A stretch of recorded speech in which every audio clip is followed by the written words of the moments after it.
everyone, welcome to my channel. You are watching English Study.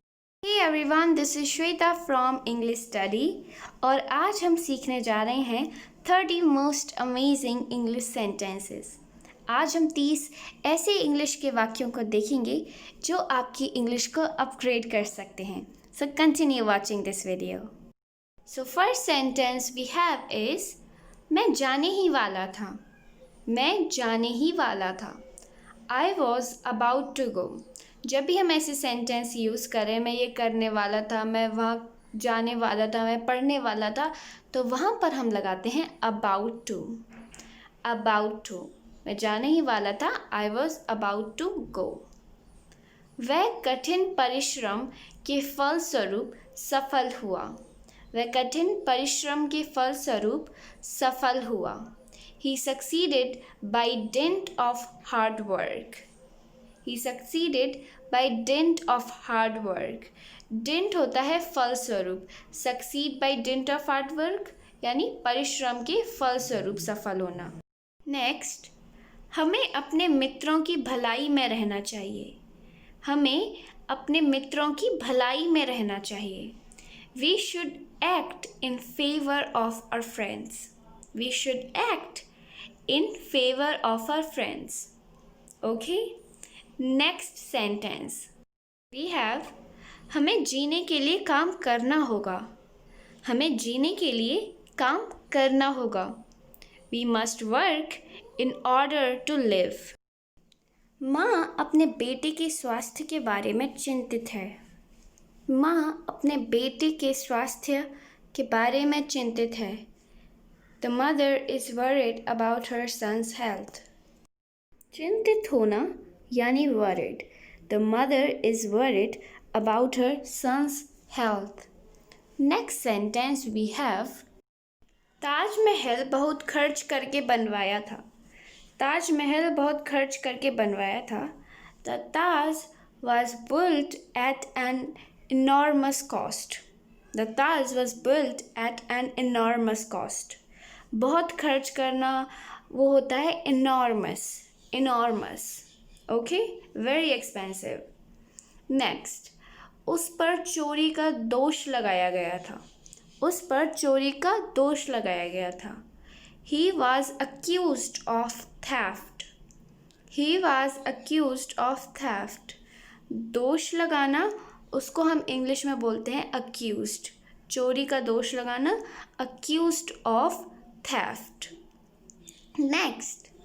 कहा जाता है कि शिवाजी भगवान शिव के अवतार थे. कहा जाता है. तो जब भी ऐसे बोला जाए तो हम बोलते हैं it is said और it is believed that Shivaji was an incarnation of Lord Shiva. अवतार यानी incarnation. Incarnation. Shivaji was an incarnation of Lord Shiva. अनुशासनहीनता को प्रोत्साहन ना किया जाए. अनुशासनहीनता यानी indiscipline. Indiscipline shouldn't be encouraged. Indiscipline shouldn't be encouraged. प्रोत्साहन करना यानी encourage करना. So indiscipline shouldn't be encouraged. Next.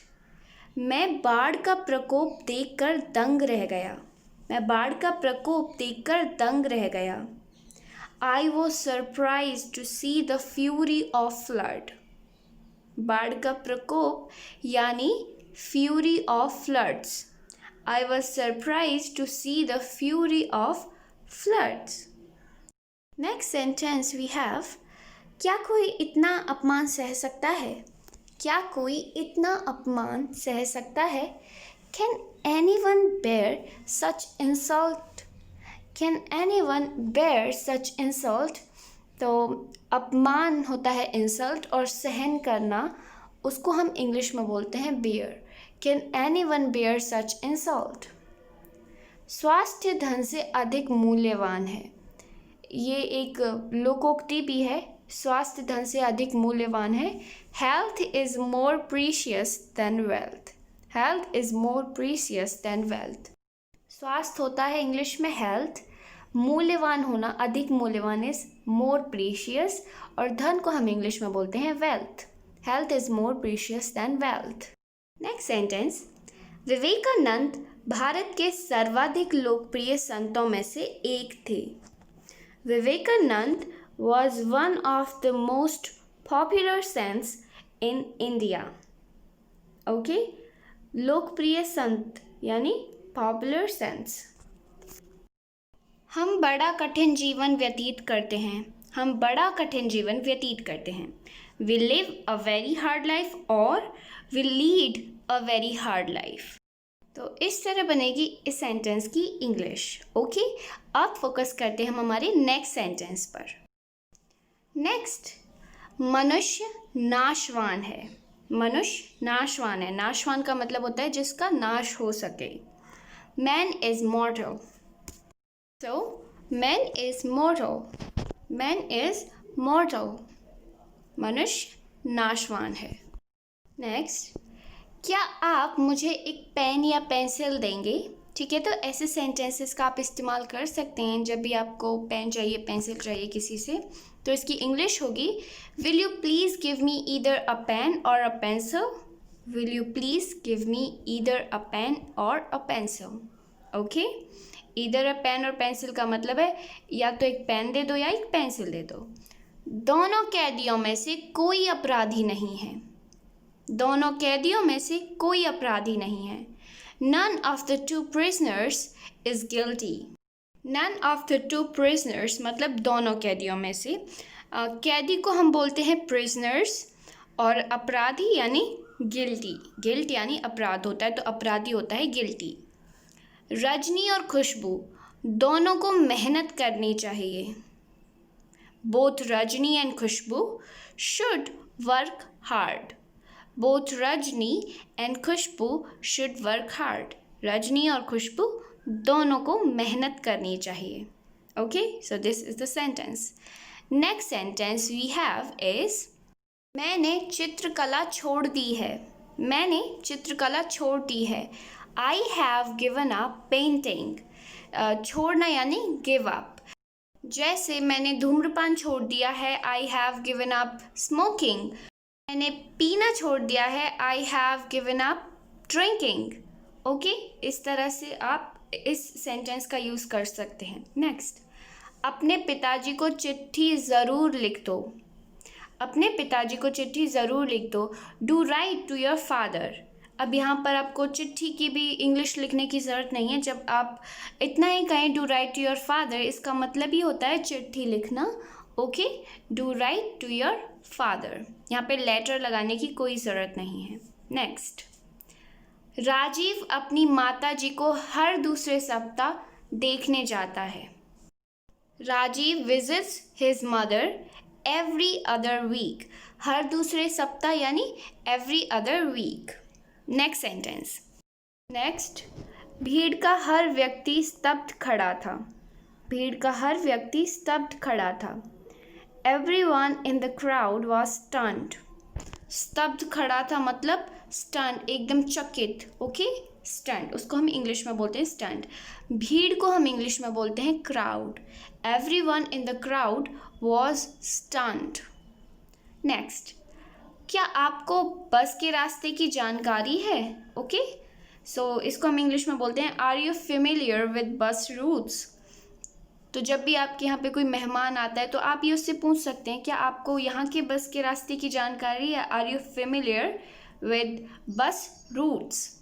Okay, next sentence we have, Delhi में बसों से सफ़र करने वालों की हालत बहुत ख़राब है. The condition of bus passengers in Delhi is very bad.